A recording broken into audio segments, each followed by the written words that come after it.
O sistema urinário ou sistema excretor tem como função principal a formação e eliminação da urina, mas não é somente essa a função desse sistema. Quer entender como é que ele funciona? Então vem comigo que depois da vinheta tem sistema urinário. O sistema urinário ou sistema excretor, ele tem como função principal a formação e eliminação da urina. A nossa urina, ela é composta de água e substâncias que são feitas de excretas nitrogenadas. A gente vai entender o que são essas excretas nitrogenadas, mas em primeiro lugar eu quero explicar para vocês o que é uma excreta. Para uma substância ser considerada uma excreta, ela tem que seguir algumas regras. Por exemplo, ela tem que ser prejudicial, tóxica ou no mínimo inútil para o nosso organismo. Além disso, ela precisa ser resultado do metabolismo celular. As nossas fezes, por exemplo, elas não são resultado do metabolismo celular. Ela é decorrente do processo de hidrólise enzimática que acontece no nosso sistema digestório. Então a gente não considera as fezes como sendo excretas. Os nutrientes que são adquiridos na absorção através do sistema digestório, estes sim entram dentro das nossas células e participam de reações de metabolismo. Nessas reações de metabolismo, algumas substâncias, a maior parte delas, são benéficas e fundamentais para a manutenção do organismo. Porém, algumas são inúteis e muitas vezes tóxicas. Essas devem ser eliminadas. Então, sendo ela uma substância tóxica e resultado do metabolismo celular, ela é considerada uma excreta. Agora, vamos entender o que são as excretas nitrogenadas. Vem comigo aqui para a lousa do lado, que eu preparei um esqueminha para explicar para vocês. Bom, gente, as excretas nitrogenadas, elas são substâncias que devem ser eliminadas porque são tóxicas e elas são compostas por nitrogênio. Essas substâncias, elas derivam do metabolismo tanto das proteínas quanto dos ácidos nucleicos. É claro, as proteínas, elas são compostas de aminoácidos. Aminoácido, o nome amino, vem do grupamento amina, que é rico em nitrogênio. E os ácidos nucleicos têm as bases nitrogenadas, que também são compostas de nitrogênio. Então, quando essas substâncias são metabolizadas, são quebradas por um ou outro motivo, sobram essas substâncias nitrogenadas que devem ser eliminadas, as excretas nitrogenadas. A gente forma basicamente a amônia como resultado do metabolismo das proteínas e dos ácidos nucleicos. No nosso fígado, como a amônia é muito tóxica, ela é transformada em ureia. Vamos entender um pouquinho melhor esse processo. Então, a amônia, ela é o composto nitrogenado mais tóxico que tem. A ureia, ela é um pouquinho menos tóxica. E o ácido úrico, ele é quase atóxico. Então, o que vai acontecer? Quanto maior é a toxicidade da excreta nitrogenada, isso significa que é necessário uma maior quantidade de água para sua eliminação. E olha só, nós somos animais terrestres. Nós podemos perder água para o ambiente? Acho que não, né? Então não seria interessante eliminar a amônia, porque para isso a gente teria que perder muita água na nossa urina. Então, dentro do fígado, o nosso corpo transforma a amônia em ureia e ela consegue ser mantida no corpo por um pouco mais de tempo.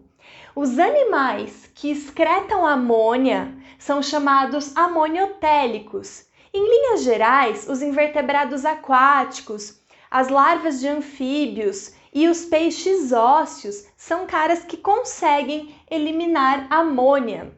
Já os peixes cartilaginosos, assim como alguns demais vertebrados, como os mamíferos, eliminam ureia. E existem animais, os insetos, as aves, por exemplo, elas eliminam o ácido úrico. O ácido úrico, como ele quase não é tóxico, ele precisa de uma quantidade muito pequena de água para ser eliminado. É por isso que a urina das aves, ela é pastosa, assim como as fezes. Então, só para lembrar que nós, seres humanos, nós eliminamos a ureia. Bom, agora a gente já entendeu o que são as excretas nitrogenadas e que nós, Somos seres humanos, portanto somos mamíferos, né? Vertebrados mamíferos, e eliminamos a ureia no nosso processo de excreção.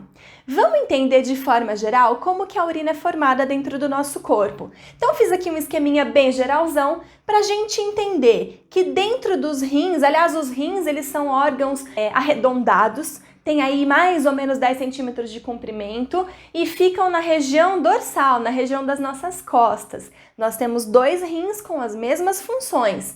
Então, dentro dos rins, acontece a filtração do sangue. É através desse processo que as excretas nitrogenadas são recolhidas para serem eliminadas na urina.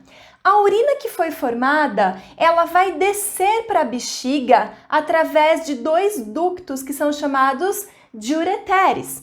Então, os ureteres transportam a urina formada nos rins até a bexiga. A bexiga, ela é um órgão muscular, ela é revestida basicamente por músculo liso e o músculo tem a capacidade de ser elástico. Além disso, o tecido que envolve a bexiga, ele é um tecido cujas células têm a capacidade de mudar a sua conformação.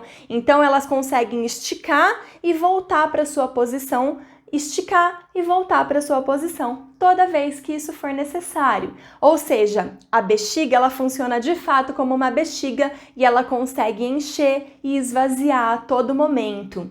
A bexiga ela é capaz de armazenar a urina, ela não produz, ela somente armazena. E ela consegue armazenar por volta de 700, 800 ml de urina. Apesar da gente conseguir armazenar essa grande quantidade de urina, com mais ou menos 300 ml, a gente já tem aquela sensação da vontade de urinar. E a gente consegue controlar essa sensação porque a gente é capaz, a gente aprende ao longo da nossa infância a controlar o esfíncter que libera a urina. Cadê esse esfíncter? Ele fica aqui na pontinha da uretra. A uretra é o ducto que leva a urina da bexiga para fora, para o ambiente.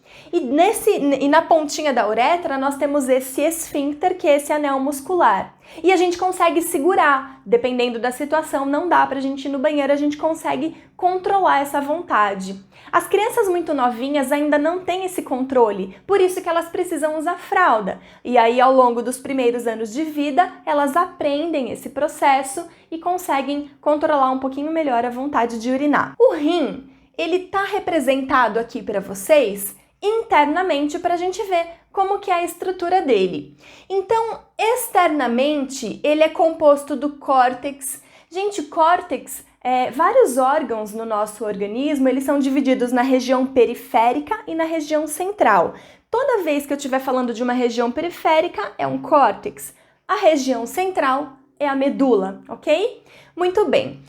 Na medula renal, nós temos essas estruturas que são chamadas de pirâmides renais, antigamente chamadas de pirâmides de Malpighi. E a gente já vai falar um pouquinho melhor sobre a composição dessas pirâmides. Mas aqui dentro delas, acontece a formação e o escorrimento da urina. A urina que é formada, ela cai nesses cálices pequenos, menores. E esses cálices pequenos, eles se juntam em cálices maiores. Esses cálices maiores, por sua vez, se juntam na chamada pelve renal, ou então bacinete. E é o bacinete que dá origem ao ureter, que é esse ducto que vai levar a urina até a bexiga. O sangue que chega nos rins, ele chega através da artéria renal. Nós recebemos por dia em torno de 1.500 litros de sangue nos rins. Os nossos rins, eles são capazes de filtrar 180 desses 1.500 litros que chegam por dia. E do total que é filtrado, eu consigo produzir 1,5 litro de urina. Mas se a gente filtra 180, por que eu produzo só 1,5 litro? Você já vai entender, mas tem a ver com o processo de reabsorção que vai acontecer lá dentro dos rins e a gente já vai falar um pouquinho melhor sobre isso. A formação da urina não é a única função do sistema urinário. Ele também é responsável pela manutenção da homeostase do nosso organismo.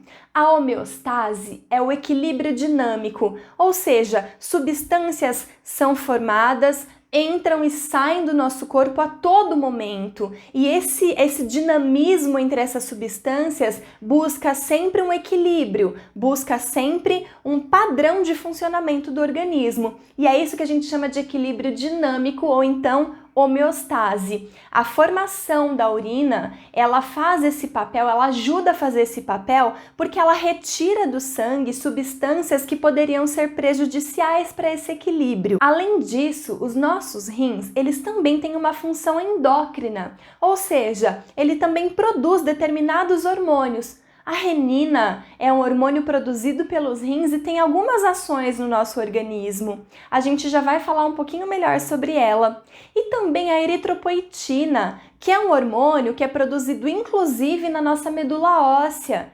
A função desse hormônio é promover a maturação e o desenvolvimento das hemácias, que são os glóbulos vermelhos que caem na nossa corrente sanguínea. Bom, eu coloquei aqui para vocês a estrutura de um néfron. O néfron é a unidade filtradora que compõe os rins. Ele é de fato quem vai fazer a filtração do sangue, recolher as excretas e formar a urina. Vamos entender como que é a estrutura de um néfron.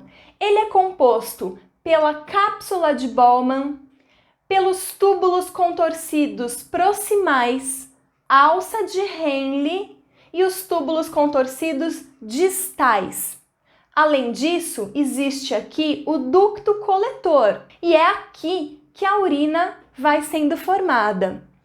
Esses ductos coletores, aliás, eu coloquei aqui para vocês uma imagem para a gente entender a disposição do néfron nos nossos rins. Então, a cápsula de Bowman e os túbulos contorcidos, eles ficam na região do córtex. Aqui na região da medula, nós temos a alça de Henle e o ducto coletor. Esses ductos coletores unidos, eles formam as pirâmides renais, ok? Então, a urina, ela está escorrendo aqui no ducto coletor e vamos lembrar o que eu falei anteriormente. A urina que é formada aqui nas pirâmides escorre para o cálice, que vai escorrer lá pelo ureter, ok? Muito bem, vamos entender como é que acontece agora a formação da urina. Bom, o sangue chega então nos rins através da artéria renal. A gente já falou sobre isso anteriormente. A artéria renal, ela se ramifica e forma a arteríola aferente. Essa arteríola aferente, ela vai formar um emaranhado, um aglomerado de arteríolas dentro da cápsula de Bowman. Esse aglomerado é chamado glomérulo. O sangue está chegando aqui no glomérulo através da artéria renal com uma pressão um pouco mais alta. Lembra que a artéria é o vaso sanguíneo que sai do coração e o sangue sempre sai do coração com uma pressão um pouco mais elevada. Ou seja, quando o sangue chega aqui no glomérulo, parte desse sangue extravasa, sai dos vasos sanguíneos e cai nessa região. Eu coloquei aqui em verde para ficar mais evidente para vocês, que é uma região entre o glomérulo e a cápsula de Bowman. Essa parte do sangue que extravasou é chamada de filtrado. E o que é o filtrado? É o sangue sem as estruturas grandes, vamos dizer assim. Nem tudo consegue extravasar dos vasos sanguíneos por ter um tamanho maior. Grandes moléculas de proteína, por exemplo, não conseguem escapar. As células sanguíneas também não conseguem escapar. Então, vai conseguir escapar aqui e constituir o filtrado o plasma sem as grandes moléculas de proteína. Isso é muito importante, ok? Muito bem. Esse filtrado, então, ele é composto de água, de sais minerais, de glicose, de aminoácidos, de hormônios, de diversas substâncias que são importantes para o nosso organismo. E também excretas, metabólitos, substâncias que são ruins, que o nosso corpo precisa eliminar. Esse filtrado vai ser absorvido pela cápsula de Bowman e vai passar por todos os túbulos que formam o néfron até formar a urina. Gente, a urina vai ser eliminada do meu organismo. Se todos os componentes do filtrado constituírem a urina, isso significa que eu vou perder na urina as substâncias boas que estão constituindo o meu filtrado, como eu falei anteriormente, glicose, aminoácidos, sais minerais, excesso de água. Eu não posso perder essas substâncias. É por isso que ao longo da sua passagem pelos túbulos do néfron, o filtrado ou parte desse filtrado é reabsorvido, volta para a nossa corrente sanguínea. Para isso acontecer, uma ramificação da artéria renal, chamada artéria eferente, ela se ramifica em capilares que envolvem todos os túbulos que formam o néfron. E é através desses capilares que acontece o processo de reabsorção. Então, quando o filtrado está passando pelos túbulos contorcidos proximais, eu coloquei aqui uma ampliaçãozinha para vocês verem o que acontece. Eu vou estar reabsorvendo aqui água, sais minerais, glicose, aminoácidos. Gente, 100% da glicose e dos aminoácidos conseguem ser reabsorvidos nesse momento. Isso significa que o filtrado daqui para frente está livre de glicose e livre de aminoácidos. Tem uma observação importante para a gente fazer aqui. Pessoas diabéticas têm um excesso de glicose no sangue. A diabetes mellitus, isso é importante, ela faz com que a taxa de glicose no sangue seja sempre mais elevada. Isso significa que por mais que haja reabsorção de glicose aqui, ainda sobra glicose no filtrado dessa pessoa e essa glicose vai compor a urina. Então, a urina de pessoas com diabetes mellitus, ela tem glicose, ela é uma urina doce, ok? Muito bem. Sais minerais, glicose e aminoácidos são reabsorvidos nessa situação por transporte ativo a gasto de energia. Quando a gente tem a reabsorção dessas substâncias, o meio interno dos capilares ele fica mais concentrado. Isso faz que, por consequência, a água também seja reabsorvida por osmose, ok? Então, enquanto os sais, glicose e aminoácidos são reabsorvidos por transporte ativo, a água é reabsorvida por osmose. É aqui que eu tenho a maior taxa de reabsorção de sais e de água. Em torno de 70% dos sais são reabsorvidos nessa primeira situação aqui, ok? Muito bem. Continuando, então, o filtrado agora, com menos substâncias, ele passa para a alça de Henle. A alça de Henle, ela tem o ramo descendente e o ramo ascendente. Aqui no ramo descendente, acontece reabsorção de cerca de 20% de água do filtrado glomerular. E na alça ascendente, como ela é impermeável, ou seja, não tem passagem de água aqui, ela promove a reabsorção de parte dos sais minerais também. Saindo da alça de Henle, o filtrado agora vai para o túbulo contorcido distal. Aqui no túbulo contorcido distal, ele vai ter reabsorção de água e a gente já vai falar um pouquinho melhor desse processo, mas é aqui também, gente, que acontece a liberação de substâncias que precisam ser eliminadas e elas passam diretamente dos capilares para os túbulos contorcidos distais. Então, essa região final do néfron, ela recebe uma série de outras substâncias que também devem ser eliminadas pela excreção, pela urina, como, por exemplo, o ácido úrico, que nós já falamos, a amônia, parte da amônia que não foi convertida em ureia. E eu coloquei aqui medicamentos, mas todos os metabólitos, hormônios, por exemplo, eles também podem ser eliminados nessa situação. Aqui é interessante a gente lembrar do exame antidoping. Existem muitas questões que falam sobre exame antidoping. E o que é isso? O atleta, então, ele precisa fazer o exame de urina um determinado tempo antes da competição para garantir que ele não tenha nenhum tipo de hormônio, nenhum tipo de medicamento que possa favorecê-lo nessa competição. E isso é possível porque a urina que vai ser formada aqui, ela contém esses elementos. Aqui no ducto coletor também vai acontecer a reabsorção de água e de sais. Gente, a reabsorção de água e de sais que acontece no túbulo contorcido distal e no ducto coletor, ela conta com a participação de dois hormônios.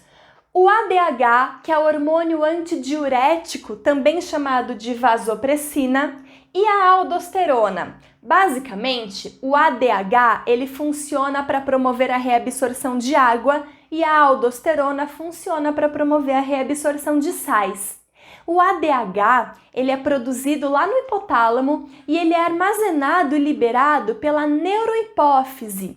Essa liberação de ADH, ela acontece por mecanismo de feedback. Toda vez que o nosso corpo está demonstrando uma desidratação, ele vai liberar mais ADH. Vamos entender como é que isso funciona. O ADH, então, é o hormônio antidiurético, ou seja, ele evita a diurese. A diurese é a eliminação de urina. Então, se ele evita a diurese, ele evita a eliminação de urina em grande quantidade. Isso por quê? Para evitar a perda excessiva de água. Como um bom animal terrestre, eu tenho vários mecanismos que evitam a perda excessiva de água para o ambiente. E esse é um deles. Então, o que vai acontecer? O ADH ele vai ser produzido aí de acordo com a necessidade. Por isso que a taxa de absorção de água aqui ela é variada. Então, o que acontece? Se eu estou num sistema de desidratação, eu vou produzir mais ADH para que eu possa reabsorver mais água, ou seja, manter mais água dentro do meu organismo. Nessa situação, a minha urina ela vai ser formada com um volume menor. Consequentemente, a concentração vai ser maior. Se eu tenho um menor volume de água na urina, proporcionalmente falando, a concentração de excreta vai ser maior. Então, ela vai ser uma urina mais concentrada e mais colorida, mais amarelada. Já o oposto, quando a gente tem a diminuição da produção do ADH, a gente tem a formação de uma urina mais volumosa. Então, eu não estou reabsorvendo a água, porque eu estou com menos quantidade de ADH. Então, a minha urina vai ficar volumosa, com grande quantidade de água. Essa grande quantidade de água vai acabar dissolvendo a excreta que está ali. Então, proporcionalmente falando, a concentração da urina vai ser menor e ela vai ter uma coloração mais clarinha, vai estar mais diluída. Quando a gente toma bebida alcoólica, a bebida alcoólica ela bloqueia a produção, a liberação do ADH. Então isso faz com que a gente tenha a urina em maior volume, que a gente faz mais xixi o tempo todo quando a gente toma bebida alcoólica. E quando a gente exagera, no dia seguinte a gente tem ressaca. E a ressaca nada mais é do que a desidratação do organismo. E aí ela dá uma dor de cabeça danada, né? Isso é basicamente a desidratação, porque apesar da gente estar ingerindo bebida, o álcool, a bebida que é líquida, o álcool bloqueia a ação do ADH, então a gente perde mais água pela urina e o nosso corpo desidrata, ok? Outra coisa interessante da gente lembrar aqui é que existe um tipo de diabetes relacionada com a deficiência na liberação ou na produção ou na recepção desse hormônio ADH. Quando a gente tem essa situação, a pessoa pode desenvolver a diabetes insípidos. A diabetes insípidos, ela não é a alta taxa de glicose no sangue, ela é uma deficiência nesse mecanismo do hormônio ADH. Isso significa que a pessoa vai perder muita água na urina. Uma pessoa com diabetes insípidos pode liberar mais de 10 litros de água pela urina por dia. E, consequentemente, a concentração do sangue dela fica um pouco maior. É por isso que ela tem um tipo de diabetes. E essa pessoa precisa, obviamente, tomar muito mais água. Bom, então, a urina que foi formada aqui, ela é basicamente composta de água, de ureia, dessas substâncias que devem ser eliminadas e de poucos sais. A urina é um líquido estéril. O que significa isso? Que ela é livre de micro-organismos e ela não tem cheiro. O que acontece é que depois que essa urina está no ambiente, bactérias que estão no ambiente vão decompor a ureia e transformá-la em amônia novamente. E é isso que dá o cheiro na urina. Pode acontecer de alguma prova cobrar de vocês a relação do rim com o controle da pressão arterial. Então eu fiz um esqueminha bem simplificado com o que vocês precisam saber sobre esse assunto. Então vamos lá, o que tem a ver os rins com o controle da pressão arterial? Quando a gente tem a queda da pressão arterial, as nossas células renais, elas têm sensores que percebem a diminuição do volume de sangue que está chegando nos rins. Essas células, elas ativam a liberação da renina, a gente já falou dela. A renina, quando ela é liberada, ela cai na corrente sanguínea e ela ativa o angiotensinogênio, que é uma substância produzida no fígado na sua forma inativa. Quando a renina ativa o angiotensinogênio, ele se torna angiotensina 1. E a angiotensina 1, correndo pelo sangue, passa pelos pulmões e na membrana das células existem receptores especiais, são chamados de enzima conversora de angiotensina. E o que essa enzima conversora de angiotensina vai fazer? Vai transformar a angiotensina 1 em angiotensina 2. A angiotensina 2, ela é responsável por ativar a liberação de aldosterona. Nós também já falamos desse hormônio hoje. A aldosterona, ela é liberada pelas glândulas suprarrenais ou glândulas adrenais. E o nome suprarrenais já nos indica a localização dela, né? Ela fica bem em cima dos rins. Esse hormônio, a aldosterona, ele vai fazer 3 coisas importantes. Ele vai aumentar a produção de ADH. Pensa aqui comigo. Se eu estou aumentando a produção de ADH, eu estou aumentando a reabsorção de água. Pensa sempre no seguinte, o hormônio ADH, ele é responsável por aumentar a reabsorção de água nos néfrons, ou seja, trazer mais água de volta para os capilares, manter essa água dentro do corpo. Se eu estou aumentando a produção do ADH, eu estou aumentando o fluxo de água que volta para dentro dos capilares. Isso significa que eu estou aumentando o volume de sangue, porque eu estou jogando mais água lá dentro. Quando a gente aumenta o volume de sangue, a gente automaticamente aumenta a pressão dentro dos vasos sanguíneos. Outra coisa interessante, ele vai promover a reabsorção de sais, eu coloquei aqui em especial o sódio. Essa reabsorção de sódio vai fazer com que mais água também seja reabsorvida por osmose. E aí a consequência é a mesma. Eu vou aumentar a reabsorção de água, ou seja, eu vou aumentar o volume de sangue que está passando no meu vaso sanguíneo. Consequentemente, eu aumento a pressão. E por fim, ele também é responsável por fazer a vasoconstrição, ou seja, contrair um pouco a musculatura dos vasos sanguíneos para que aumente a pressão com que o sangue está passando ali. Então, tudo isso faz com que a pressão volte a se estabilizar, ela aumenta para estabilizar. A enzima ECA, ela está sendo muito falada atualmente por ser um dos receptores através dos quais o coronavírus consegue entrar dentro das nossas células. Temos ouvido muito falar da enzima ECA, porque ela é o receptor que permite a entrada do coronavírus dentro das células. Então ela ficou famosa nesses últimos tempos. Outros mecanismos também são responsáveis pela regulação da pressão arterial. Inclusive a enzima ECA2, que é um outro subtipo dessa enzima ECA, ela ajuda também a fazer esse controle no sentido oposto, ela ajuda a diminuir a pressão de quem está com a hipertensão. Mas enfim, o destaque aqui vale por conta das enzimas que estão relacionadas com o rim, que foi o nosso assunto de hoje. Bom, gente, eu espero que vocês tenham entendido como acontece o processo de formação e eliminação da urina. Curte o vídeo, compartilha, escreve aí nos comentários se você gostou, se você tiver alguma dúvida, eu vou ter o maior prazer em te ajudar. Bons estudos, beijo, até a próxima!